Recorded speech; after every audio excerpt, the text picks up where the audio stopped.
63 साल पहले काशी विश्वनाथ का मुद्दा संघ की प्रतिनिधि सभा के एजेंडे में आया। 38 साल पहले अयोध्या, मथुरा, काशी पर बीएचपी की धर्म संसद में पहली बार बात हुई और 31 साल पहले राम मंदिर निर्माण का प्रस्ताव बीजेपी के अधिवेशन में पास हुआ। अब 1.5 साल के भीतर क्या लोकसभा चुनाव से पहले तक 2024 में सबका रास्ता साफ हो जाएगा?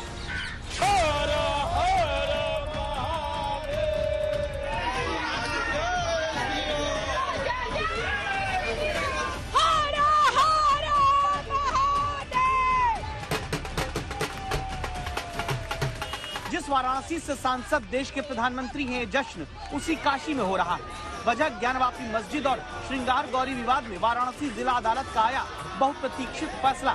जो मुस्लिम पक्ष की पिटीशन है ऑर्डर 7 रूल 11 की, वो रिजेक्ट कर दी गई है।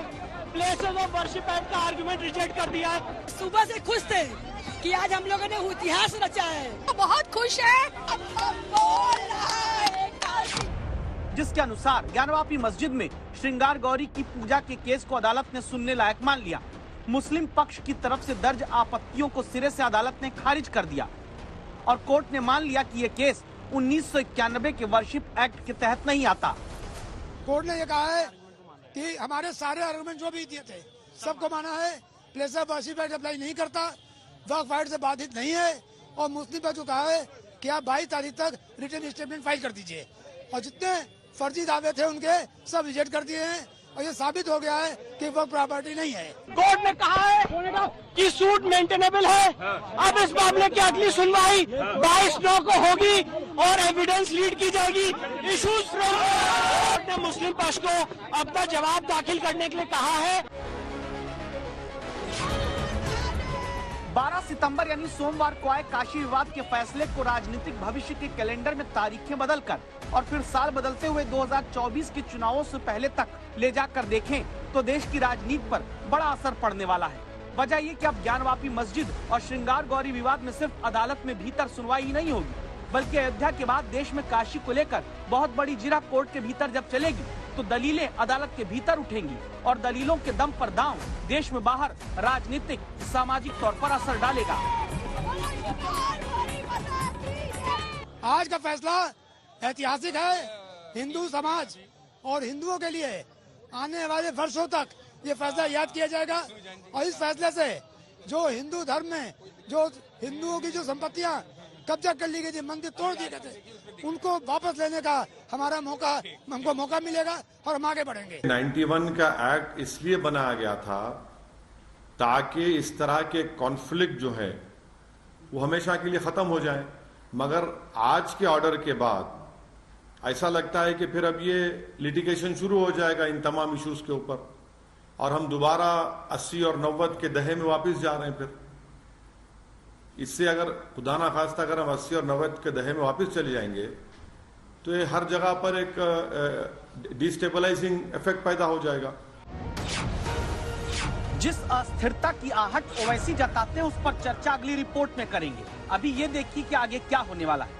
अब इस फैसले के खिलाफ मुस्लिम पक्ष हाईकोर्ट, सुप्रीम कोर्ट जाएगा, यानी अयोध्या के फैसले के बाद अब दूसरे बड़े विवाद में लंबी अदालती लड़ाई चलेगी। बीजेपी जहां खुलकर काशी की बात करती है, करती रहेगी, वहां विरोधियों के सामने असमंजस की स्थिति रहेगी। काशी की कानूनी लड़ाई जब तक चलेगी उस पर बाहर चलने वाली राजनीतिक बहस वोटों के ध्रुवीकरण की जमीन तैयार करेगी। वाराणसी कोर्ट का ये बहुत संतोषजनक है। पहली बाधा वाराणसी के मंदिर की मुक्ति के लिए ये पार हुई है। ज्ञानवापी मस्जिद के सिलसिले में बनारस की जिले कोर्ट ने जो फैसला दिया है वो मुसलमानों को सुनकर बड़ा अफसोस हुआ। जिस दिन वाराणसी की अदालत के फैसले में काशी की पहली बाधा खत्म होने और मुस्लिमों में अफसोस की बात मुस्लिम संगठन और मुस्लिम नेता करते हैं, तब ध्यान दीजिए काशी के फैसले के दिन ही जब तय हुआ है कि आगे कई तारीखें विवाद में आने वाली हैं, तब अयोध्या में निर्माणाधीन राम मंदिर में रामलला के विराजमान होने की तारीख तय कर दी गई है। ज्ञानवापी और श्रृंगार गौरी के बड़े फैसले के दिन ही एक बड़ी खबर अयोध्या से आई है।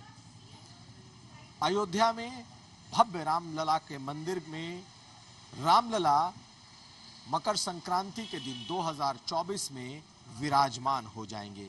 यानी कि लोकसभा चुनाव के 2.5 से 3 महीने पहले रामलला अपने भव्य राम मंदिर में विराजमान हो जाएंगे।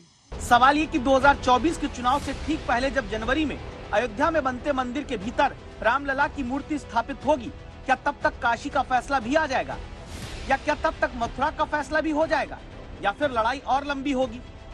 काशी का निर्णय आते ही उत्तर प्रदेश के डिप्टी सीएम केशव प्रसाद मौर्य का ट्वीट आया, करवट लेती मथुरा और काशी, ये लिखा, जिस वर्शिप एक्ट के सहारे मुस्लिम पक्ष ज्ञानवापी की लड़ाई लड़ता आ रहा था वो वाराणसी की अदालत में नहीं चला, उसी के सहारे अब मथुरा वाले याचिकाकर्ता सक्रिय हो गए। आज ज्ञानवापी मामले में जो माननीय न्यायालय का फैसला आया है वो हिंदू पक्ष के लिए बहुत ही शुभ है। अब इस फैसले के आधार पर हम लोग भी मथुरा न्यायालय में उसकी प्रति दाखिल करेंगे और माननीय न्यायालय से अपील करेंगे कि इस वर्शिप एक्ट को यहाँ भी नहीं माना जाए।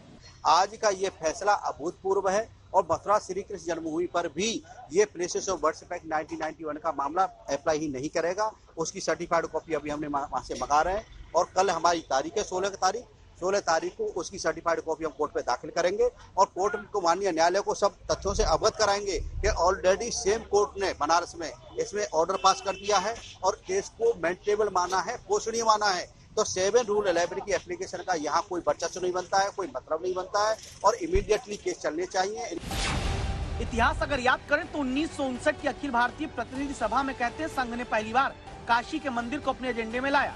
अप्रैल 1984 में पहली बार बीएचपी की धर्म संसद में अयोध्या, मथुरा, काशी की मस्जिदों को हटाकर मंदिर निर्माण की बात हुई और 1989 में बीजेपी के पालमपुर अधिवेशन में राम मंदिर निर्माण का प्रस्ताव पास हुआ। तो क्या संघ और बीजेपी के लिए गए संकल्पों के सिद्ध होने का राउंड 2 शुरू होने लगा है? राउंड 3 की बारी है। कुमार अभिषेक, वाराणसी, आज तक।